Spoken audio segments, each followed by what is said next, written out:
اعوذ باللہ من الشیطان الرجیم بسم اللہ الرحمن الرحیم اللہم صلی علی سیدنا و مولانا محمد و علی آل سیدنا و مولانا محمد و بارک وسلم۔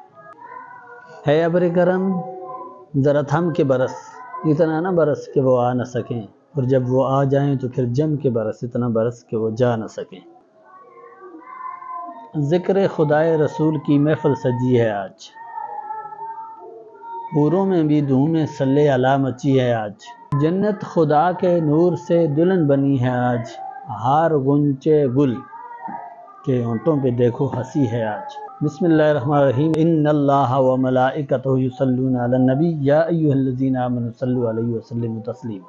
اللہ اور اس کے فرشتے اس کے نبی پر درود بھیجتے ہیں۔ اے ایمان والو، تم بھی نبی پر درود بھیجو اور خوب سلام پڑھتے رہو۔ حضرت عبد الرحمن بن ابی لیلہ رضی اللہ تعالیٰ عنہ نے حضرت کعب سے ملاقات کی اور کہا کہ میں آپ کو عطیہ نہ دوں جو ہم نے نبی کریم صلی اللہ علیہ وسلم سے لیا؟ تو فرمایا کہ ضرور دیں۔ تو آپ نے فرمایا کہ ہم نے نبی کریم صلی اللہ علیہ وسلم سے دریافت کیا تھا کہ ہم آپ کی آل پر اور آپ پر کس طرح درود بھیجیں۔ اللہ تعالیٰ نے ہمیں سلام تو سکھا دیا، درود کس طرح بھیجیں؟ تو آپ صلی اللہ علیہ وسلم نے فرمایا کہ اس طرح درود بھیجو، اللہم صلی علی محمد وعلی آل محمد کما صلیت علی ابراہیم وعلی آل ابراہیم انکا حمید مجید، اللہم بارک علی محمد وعلی آل محمد کما بارکت علی ابراہیم وعلی آل ابراہیم انکا حمید مجید۔ یہ درود بھیجنے کا طریقہ نبی کریم صلی اللہ علیہ وسلم نے سکھایا ہے۔ آپ کہتے ہیں کہ سب سے افضل جو درود ہے وہ درود ابراہیمی ہے۔ حضرت ابی بن کعب رضی اللہ تعالیٰ عنہ نے نبی کریم صلی اللہ علیہ وسلم سے ایک مرتبہ دریافت کیا کہ میں اپنے اوقات کا کتنا وقت آپ پہ درود بھیجنے میں صرف کروں، اس کے لیے مقرر کروں تاکہ میں اپنی دعاؤں اور باقی وظائف میں سے کتنا وقت درود پڑھنے میں صرف کروں۔ تو نبی کریم صلی اللہ علیہ وسلم نے کہا کہ جتنا تو چاہے اتنا کر سکتا ہے۔ تو انہوں نے کہا کہ جی میں آدھا ٹائم درود آپ پہ بھیجوں اور آدھا ٹائم اپنے باقی وظائف کر لوں۔ تو نبی کریم صلی اللہ علیہ وسلم نے فرمایا کہ تیرے لیے بہتر ہے، اور اگر اس سے زیادہ کرے تو تیرے لیے اور بہتر ہے۔ تو پھر صحابی رسول رضی اللہ تعالیٰ عنہ نے فرمایا کہ میں 2/3 درود پڑھتا ہوں اور ایک ایسا جو ہے وہ باقی اپنے اعمال اور وظائف کے لیے مقرر کرتا ہوں۔ تو نبی کریم صلی اللہ علیہ وسلم نے فرمایا کہ تیرے لیے بہت بہتر ہے، اگر تو اور زیادہ کرے تو تیرے لیے اور بہتر ہے۔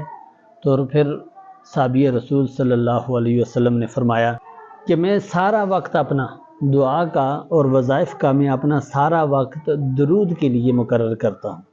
نبی کریم صلی اللہ علیہ وسلم نے بڑا خوبصورت جملہ ارشاد فرمایا کہ یہ تیری کفایت کرے گا، تیرے دین اور دنیا کے سارے مقاصد کو پورا کرے گا اور تیرے گناہوں کو تجھ سے دور کرے گا۔ حضرت ابو طلحہ رضی اللہ تعالیٰ عنہ فرماتے ہیں کہ ایک مرتبہ نبی کریم صلی اللہ علیہ وسلم ہمارے پاس تشریف لائے۔ وہ بڑے بشاش تھے، بڑے خوش تھے، ان کے چہرے پہ بڑی خوشی تھی۔ تو نبی کریم صلی اللہ علیہ وسلم نے فرمایا کہ میرے پاس جبرائیل تشریف لائے تھے اور انہوں نے کہا کہ اللہ تعالیٰ کہتے ہیں کہ ہے محمد تو اس پہ خوش ہے کہ تیری امت میں سے اگر تجھ پہ کوئی درود پڑھے تو میں اس پہ 10 مرتبہ رحمت نازل کروں، اور اگر تیری امت سے تجھ پر کوئی سلام بھیجے تو میں اس پر سلام بھیجوں۔ حضرت انس رضی اللہ تعالیٰ عنہ فرماتے ہیں کہ نبی کریم صلی اللہ علیہ وسلم نے فرمایا کہ جو کوئی شخص مجھ پہ درود بھیجتا ہے تو اللہ تعالیٰ اس پہ 10 بار رحمت نازل فرماتے ہیں، اس کے 10 گناہوں کو مٹاتے ہیں اور اس کے 10 درجات کو بلند کرتے ہیں۔ ایک اور حدیث میں آتا ہے کہ حضرت عمر رضی اللہ تعالیٰ عنہ روایت کرتے ہیں کہ نبی کریم صلی اللہ علیہ وسلم نے فرمایا کہ جو شخص مجھ پر درود بھیجتا ہے، اللہ اور اس کے ملائکہ 70 مرتبہ اس شخص پر درود بھیجتے ہیں کتنا خوش قسمت ہے وہ شخص کہ جو نبی صلی اللہ علیہ وسلم پر درود بھیجتا ہے کہ اللہ اور اس کے فرشتے اس شخص پر درود بھیجتے ہیں۔ درود ایک ایسی برکت والی چیز ہے کہ جو شخص درود پڑھتا ہے اس کے گناہ معاف ہوتے جاتے ہیں، اور جو شخص درود پڑھتا ہے اس کے درجات بلند ہوتے جاتے ہیں، اور جو شخص نبی کریم صلی اللہ علیہ وسلم پر درود پڑھتا ہے اس شخص کے دین اور دنیا کے جتنے کام ہیں وہ اللہ پورے کرتا ہے۔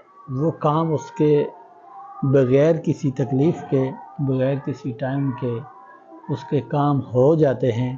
اور اگر دنیا اور آخرت کی فلاح اور اپنے آپ کو اللہ کے قریب کرنا چاہتے ہو، اللہ کے رسول صلی اللہ علیہ وسلم کی محبت کو اپنے دل میں رکھنا چاہتے ہو، تو سب سے زیادہ نبی کریم صلی اللہ علیہ وسلم پہ درود بھیجو۔ درود بھیجنے والا شخص نامراد کبھی نہیں ہوگا۔ درود بھیجنے والا شخص جو ہے ہمیشہ اس کی اللہ مدد کرے گا، اس کا رسول اس سے خوش ہوگا، اور اس کے ہر کام کو چاہے دین کا ہے چاہے دنیا کا ہے اللہ تعالیٰ پورا کرے گا۔